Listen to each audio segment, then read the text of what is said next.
Hi BookTube. I am here today with the self-aware reader tag.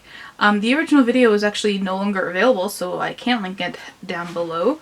So let's just hop right into the questions here. So first question, I'm looking down at my computer screen to read the questions, by the way. What draws you into a novel or story and makes you want to keep reading? Plot, characters, writing style, atmosphere, or something else? Initially, the first draw is the title. I am a sucker for a really good title. For example, this one, On Earth We Are Briefly Gorgeous. I really like long titles. This is just a book that I recently bought. Or like The Ballad of Trenchmouth Taggart. Like, who would call their kid Trenchmouth, and why would a person be called Trenchmouth? I want to find out, so I'm going to pick the book up to read it. You know, even sometimes a single word title can intrigue me. But to keep writing, the primary thing that will keep me reading is the writing style. First and foremost, I love a variety of different writing styles. I can't really just pinpoint one and say that's my absolute favorite, because it's different. It's as long as it's done well, is really the only priority. Like, sometimes I like very straightforward writing, sometimes I like flowery writing, but if a person who normally writes straightforward tries flowery language and doesn't do it very well, I won't like that. Things that kind of like also with the writing ties into the story, the plot, or the characterization, so things like alliteration or rhythm that kind of reflect the action that's going on. Then perhaps I'd say atmosphere, which for me is that thing that you can't exactly put your finger on, but it's just the way the book makes you feel.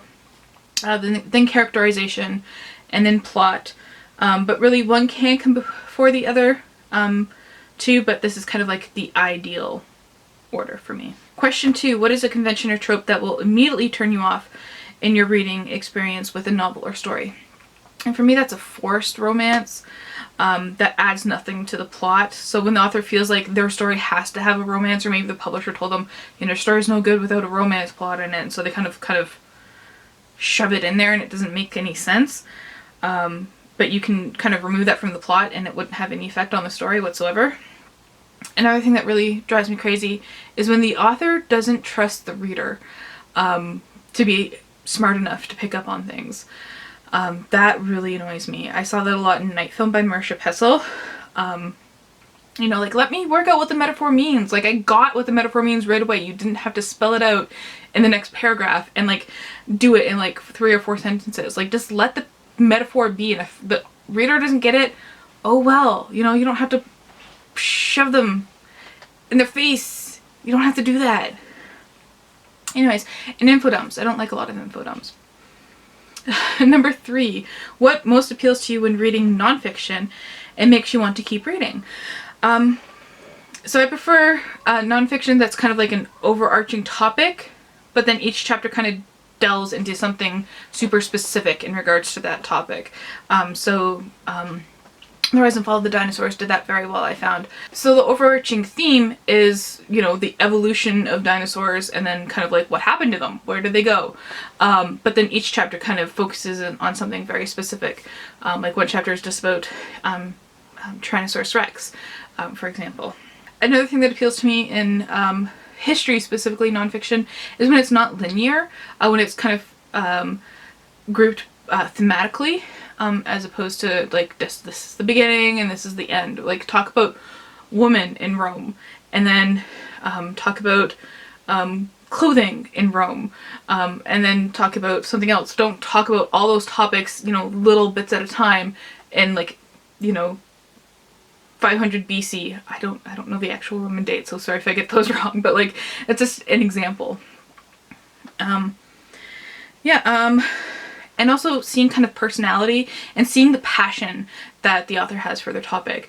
You know, whether that's they get all nerdy and they get into the little details that, you know, maybe your typical reader might not be interested in, and be like, okay, you know, like, talk about something else or explain this better. But I like seeing that passion come through, where they really get into the topic, and it's like them talking about it in person. You're just sitting there going, some people would be sitting there going like, okay, yeah, you know, shut up, I don't want to hear about this. But, you know, sometimes in writing it's so great to see that passion come through. What is a convention or trope in nonfiction that will turn you off your reading experience? When it feels like I'm reading a textbook, when the writing's really dry. Self-centered memoirs drive me crazy. Like, you have to be an interesting person or have an interesting story in order to write a memoir in the first place. Like, I pick up memoirs sometimes and I go like, why, like, who are you? I don't even know who you are. Why are you writing a memoir? Like, what interesting thing happened enough for you to write this? Are you gonna have enough self-reflection in it? So I really like memoirs that kind of connect it to something outside of themselves, and so that they pit themselves out, you know, pit themselves in the world. So, for example, one of my favorite books from this past year was Two Trees Make a Forest, where it's kind of a memoir. It's about her trip to Taiwan to learn about her family history, but she also talks about nature and ecology and the history of Taiwan, and so it was like connecting it to something greater. So it wasn't just about her. Like, I'm sure she's a fascinating person if you know her, but there's more to the story to connect to than just reading about a person's life. Question 5. Would you say you read more for pleasure and enjoyment or more to learn and exercise your brain? I'd say I learn more to learn and exercise my brain, and you can do that with fiction as well as nonfiction, totally in my belief. But it's also good to enjoy it. Like, you know, I'm not just gonna sit there and like read the dictionary, right? I need to have some sort of enjoyment. And I find that like I can retain more information and more, I can retain more of what I've learned if I've enjoyed the experience doing so. And so a bit of both. But I definitely enjoy a book more if I learn something from it. And it could also be things like learning about writing styles, learning like seeing this metaphor and going, oh, I want to explore that metaphor deeply, or that's a great way of describing that, you know, I want to look at that more deeply. So for example, The Dispossessed, like, that was a fiction book, but it talked a lot about capitalism and communism and anarchy and, you know, all these different political elements in a really fascinating way and in a fictional way that, you know, really made it more enjoyable and, you know, made me think about things differently. Question 6. Which type of books are you likely to rate more highly and enjoy overall? Brain candy, so pleasure enjoyment books, or brain protein, learning exercise books? I think I'm easier on my ratings when I read a brain candy book, when I just know I'm just going to read it for enjoyment. As long as I enjoyed it, heck, I'll give you 4 or 5 stars. That's, you know, I'm a really easy rater. You know, so I'm therefore I think likely to rate those higher. However, a 5-star given to like a meteor book, you know, brain protein book, would hold more weight than a 5-star given to like an easier book. So at the end of the year when I'm compiling like my best of list, I can give 5 stars to, you know, this brain candy book, but it's not necessarily going to make it to my best of list. It's not necessarily going to be a book I recommend to similar readers, that kind of thing. It's just going to be a book I enjoyed and I have no reason to give it anything less than 5 stars. Number 7. Do you have a sense early on of whether or not the book you're reading will be a 5-star read or a book you would really like? And has a book ever surprised you in this regard? I think I have a really good sense of my reading tastes, and so I'm able to decide early on, you know, this is not a book for me, I'm not going to enjoy this book, or this book is awesome, I'm really going to love this book. I have been disappointed, though. For example, the Witcher series. I loved the first 2 books. They were 5-star reads for me. I just thoroughly enjoyed the monsters and even the quieter scenes where he's just talking to monsters. You know, that was really cool. But the first novel was just a complete letdown. And I went through the whole thing, or like, I think I ended like 30 pages early, but I still considered it completely read. Because I kind of skimmed it and then asked my brother about the rest of the series.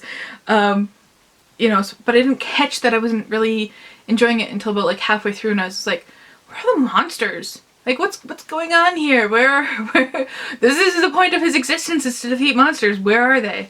Question 8. Considering books that you've rated 5 stars in the past, or if you didn't rate them, books that you really loved, do you think you'd feel the same way about them now? Why or why not? And I think I would. I've embarked on a new project for rereading books. You know, I've been reading for a long time and I think I know what I like and what I don't like, and I can look back at books and be like, you know, maybe I won't like that now, or maybe I would like that again now. I'm also a child of the late 80s, early 90s, so I'm a victim of nostalgia. And, you know, that kind of gives you this rose-tinted glasses when you look back on your old favorite books. So those books that I read when I was, you know, younger, I still feel that they're they're great books.